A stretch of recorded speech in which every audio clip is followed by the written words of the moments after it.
Hello everyone, this is Dr. Jeetu Singh. Today I will teach you Microeconomics first unit, first semester for law honors. Students, आज हम आपके साथ second topic discuss करेंगे. हमारा आज का टॉपिक है micro and macroeconomics positive and normative science. Students, micro and macroeconomics को डिस्कस करने से पहले मैं आप लोगों को बता दूं कि इसका ओरिजिन कहाँ से हुआ था. तो इसके लिए हम पढ़ेंगे subject matter of economics. Subject matter of economics को हम 2 पार्ट में डिवाइड करते हैं, like traditional approach, second one is modern approach. Traditional approach को 5 पार्ट में डिवाइड किया जाता है, consumption, production, exchange, distribution and public finance. And after that modern approach को 4 पार्ट में डिवाइड किया जाता है, micro economics, macro economics, inductive method and deductive method. Students, micro economics को हम पढ़ने से पहले ये जान लें कि इसे सबसे पहले किसने इंट्रोड्यूस किया था. तो माइक्रो एंड मैक्रो इकोनॉमिक्स का कॉन्सेप्ट लाने का क्रेडिट सबसे पहले प्रोफेसर रैगनर फिश को जाता है, जिन्होंने 1933 में ये कॉन्सेप्ट दिया था. चलिए तो हम स्टार्ट करते हैं कि माइक्रो और मैक्रो इकोनॉमिक्स के क्या डिफरेंस है. अगर हम बात करें माइक्रो इकोनॉमिक्स की, तो जब हम किसी चीज़ का बहुत ही स्मॉल लेवल पे स्टडी करते हैं, लाइक 1 सिंगल यूनिट की स्टडी करते हैं, तो उसे हम माइक्रो इकोनॉमिक्स में कंसिडर करेंगे. वहीं अगर हम बात करें मैक्रो इकोनॉमिक्स की, तो जब हम किसी चीज़ का बहुत ही बड़े लेवल पे स्टडी करते हैं, एग्रीगेट लेवल पे स्टडी करते हैं, तो उसे हम मैक्रो इकोनॉमिक्स में कंसिडर करेंगे. चलिए तो देख लेते हैं क्या डिफरेंस है. Microeconomics it deals with the economics issues related to single unit of an economy. कहने का मतलब ये है कि अगर हम इकोनॉमी में किसी सिंगल यूनिट का स्टडी करते हैं तो उसे हम माइक्रो इकोनॉमिक्स में कंसीडर करेंगे, like 1 consumer, 1 producer and 1 firm. वहीं पे अगर हम बात करें मैक्रो इकोनॉमिक्स की, macroeconomics it deals with the economics issues related to economic as a whole. कहने का मतलब ये है कि अगर हम इकोनॉमी में किसी चीज़ का बहुत ही बड़े लेवल पे स्टडी करते हैं, एग्रीगेट लेवल पे स्टडी करते हैं या ह्यूज लेवल पे स्टडी करते हैं, तो उसे हम क्या बोलेंगे, macro economics. For example, number of firms, number of producer, number of consumer. Second point देखते हैं माइक्रो इकोनॉमिक्स का, it is also called the theory of price. कहने का मतलब ये है कि अगर हम किसी सिंगल थ्योरी का स्टडी करते हैं, like law of demand, law of supply या थ्योरी ऑफ प्राइस, तो उसकी स्टडी हम माइक्रो इकोनॉमिक्स में करते हैं. वहीं पे हम माइक्रो इकोनॉमिक्स में क्या स्टडी करते हैं, it is called the theory of income and employment. कहने का मतलब ये है कि अगर हम इकोनॉमी में नेशनल इनकम की बात करें, इन्फ्लेशन की बात करें, डिफ्लेशन की बात करें, एम्प्लॉयमेंट थ्योरी की बात करें, तो उसे हम कहाँ कंसिडर करेंगे, मैक्रो इकोनॉमिक्स में. Next, it concerned with the price in output of 1 firm. कहने का मतलब ये है कि अगर किसी पर्टिकुलर एक प्रोडक्ट के प्राइस की बात की जाती है या एक फर्म के आउटपुट की बात की जाती है, तो उसे हम कहाँ स्टडी करेंगे, माइक्रो इकोनॉमिक्स में. मैक्रो इकोनॉमिक्स की बात करते हैं, it concerned with aggregate output and general price level. कहने का मतलब ये है कि अगर हम एग्रीगेट आउटपुट की बात करें या जनरल प्राइस लेवल की बात करें, तो उसे हम कहाँ कंसिडर करेंगे, मैक्रो इकोनॉमिक्स में. माइक्रो इकोनॉमिक्स के कुछ कंपोनेंट्स हैं, like consumer behaviour, producer behaviour. कहने का मतलब ये है कि कंज्यूमर कब और कैसा बिहेव करेगा, इसकी स्टडी हम कहाँ करेंगे, माइक्रो इकोनॉमिक्स में. लाइक अगर किसी प्रोडक्ट का प्राइस डिक्रीज करता है तो ऐसी सिचुएशन में कंज्यूमर कैसा बिहेव करेगा, इसकी स्टडी हम कहाँ करेंगे, माइक्रो इकोनॉमिक्स में.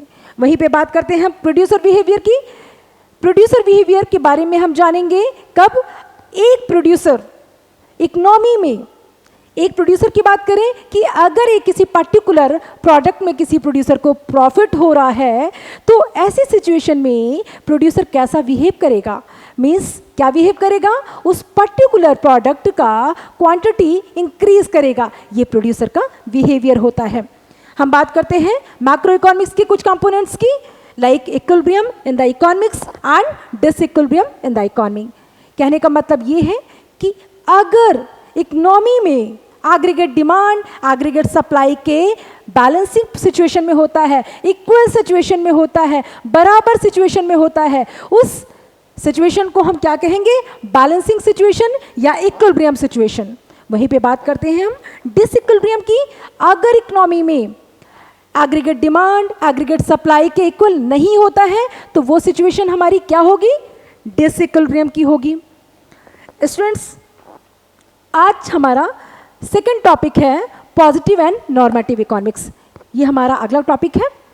अब हम बात करते हैं पॉजिटिव एंड नॉर्मेटिव साइंस की। तो आपको बता दूं, इकोनॉमिक्स में साइंस को दो पार्ट में डिवाइड किया जाता है। पहला पार्ट है आपका positive science, second one is normative science. Positive science का कॉन्सेप्ट किसने दिया था और इसमें हम क्या स्टडी करते हैं? नॉर्मेटिव साइंस का कॉन्सेप्ट किसने दिया था और इसमें हम क्या स्टडी करते हैं? तो आपको बता दूं कि पॉजिटिव साइंस का कॉन्सेप्ट प्रोफेसर रॉबिन्स ने दिया था। कब दिया था? 1933 में, 1933 में 32 में दिया था। और उसमें किस बुक में दिया था? अपनी famous book an essay on the nature and significance of economic science में दिया था ये कॉन्सेप्ट। अब नॉर्मेटिव साइंस की बात करें तो नॉर्मेटिव साइंस का कॉन्सेप्ट प्रोफेसर मार्शल ने दिया था। कब दिया था? 1890 में दिया था, 1890 में दिया था। In his famous book principles of economics, अर्थशास्त्र के सिद्धांत नामक पुस्तक में दिया था। अब हम बात करते हैं कि पॉजिटिव साइंस हमें क्या बताता है। पॉजिटिव साइंस में हम व्हाट इज की स्टडी करते हैं। कहने का मतलब ये है कि जब हम क्या है का अध्ययन करते हैं तो वो कौन सा साइंस होगा? पॉजिटिव साइंस होगा। अगर हम व्हाट ऑट टू बी की स्टडी करते हैं तो वो कौन सा साइंस होगा? नॉर्मेटिव साइंस होगा, आदर्श विज्ञान होगा। पॉजिटिव साइंस को हम वास्तविक विज्ञान कहते हैं। कहने का मतलब ये है कि अकॉर्डिंग टू रॉबिन्स हम इकोनॉमिक्स में व्हाट इज की स्टडी करते हैं। कहने का मतलब ये है, अगर हम बात करें what is this, this is marker, what is this, this is white board, तो इसका अध्ययन हम कहाँ करेंगे? पॉजिटिव साइंस में करेंगे। ठीक है, तो पॉजिटिव साइंस हमें क्या बताता है कि सिर्फ किसी चीज़ का हम प्रॉब्लम बताएं, सॉल्यूशन ना बताएं। वहीं पे अगर हम नॉर्मेटिव साइंस की बात करें तो नॉर्मेटिव साइंस बताता है कि इकोनॉमी में हम व्हाट ऑट टू बी की स्टडी करेंगे, व्हाट शुड बी की स्टडी करेंगे, क्या होना चाहिए का अध्ययन करेंगे। वो हमारे लिए आदर्श सिचुएशन होगी। क्यों? अगर हम प्रॉब्लम के साथ साथ सोल्यूशन भी बताएं तो वो कैसी सिचुएशन होगी? आदर्श सिचुएशन होगी। तो चलिए हम एग्जाम्पल के साथ समझ लेते हैं। मान लीजिए पॉजिटिव इकोनॉमिक्स के अकॉर्डिंग अगर कोई पेशेंट किसी डॉक्टर के पास जाता है तो डॉक्टर क्या करता है? बेसिकली उसका चेकअप करेगा एंड आफ्टर दैट चेकअप करने के बाद उसको बताता है कि भैया आपको ये डिसीज़ है, और उसके बाद हाथ जोड़ के कहता है I don't have solution, you can go anywhere. इसके लिए आप कहीं भी जाइए but I don't have solution right now. तो पॉजिटिव साइंस ये बताता है कि हमें क्या होना चाहिए से कोई लेना देना नहीं है, हमें सिर्फ प्रॉब्लम बताने से मतलब है। वहीं पे अगर हम नॉर्मेटिव साइंस की बात करें तो नॉर्मेटिव साइंस बताता है कि अगर कोई पेशेंट किसी डॉक्टर के पास जाता है तो डॉक्टर फर्स्ट ऑफ ऑल क्या करता है? उसका चेकअप करता है, उसका डिसीज जो भी होता है उसका ट्रीटमेंट करता है एंड आफ्टर दैट कहने का मतलब ये है कि अगर कोई पर्सन प्रॉब्लम बताता है तो सॉल्यूशन भी वही बताएगा। ये हमें बताता है नॉर्मेटिव साइंस और यही होना चाहिए। ठीक है, तो कहने का मतलब ये है कि अगर कोई पर्टिकुलर कोई थ्योरी कहने का मतलब ये है कि नॉर्मेटिव साइंस ये बताता है कि अगर कोई पर्सन या कोई अर्थशास्त्री किसी पर्टिकुलर थ्योरी को देता है तो वो ये भी बताएगा कि ये थ्योरी कहाँ पे अप्लाई होगी, कहाँ नहीं होगी, उसका यूज़ क्या है, क्या नहीं है। लेकिन अगर हम पॉजिटिव साइंस की बात करें तो रॉबिन्स का कहना है कि अगर कोई इकोनॉमिस्ट, कोई अर्थशास्त्री कोई थ्योरी देता है तो वो ये नहीं बताएगा कि ये थ्योरी कहाँ पे अप्लाई होगी, कहाँ नहीं होगी। और कहने का मतलब उनका ये था कि हमारे पास इतना टाइम नहीं है कि हम ये टाइम वेस्ट करें कि ये थ्योरी कहाँ अप्लाई होगी, कहाँ नहीं होगी। तो ये बताता है हमारा positive and normative science. I think students आपका क्लियर हो गया होगा। Thank you so much.